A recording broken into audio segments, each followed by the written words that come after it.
बोलू लागला, कॅन्सर म्हणजे मृत्यू नव्हे, तो एक अहवाल आहे. वेळेवर तपासणी, योग्य उपचार आणि सकारात्मक विचार यांनी त्यावर मात करता येते. मित्रांनो, रोहन आपल्या कथेतून सर्वांना काही महत्त्वाच्या गोष्टी सांगतो. शरीरात घडणाऱ्या वेगळ्या लक्षणांकडे दुर्लक्ष करू नका. जसे की शरीरात गाठ येणं, सतत थकवा येणं, वजन कमी होणं, न बरी होणारी जखम, दीर्घकाळ खोकला अशी चिन्ह दिसली तर त्वरित डॉक्टरांकडे जा. तसेच आरोग्यदायी जीवनशैली अंगीकार करा. तंबाखू, धूम्रपान, मद्य यांपासून दूर राहा.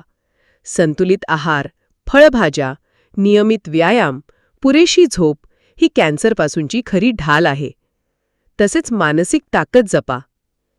कॅन्सर शरीरावर हल्ला करतो, पण मन जर मजबूत असेल तर उपचारांचा परिणाम दुप्पट होतो. सकारात्मक विचार, कुटुंबात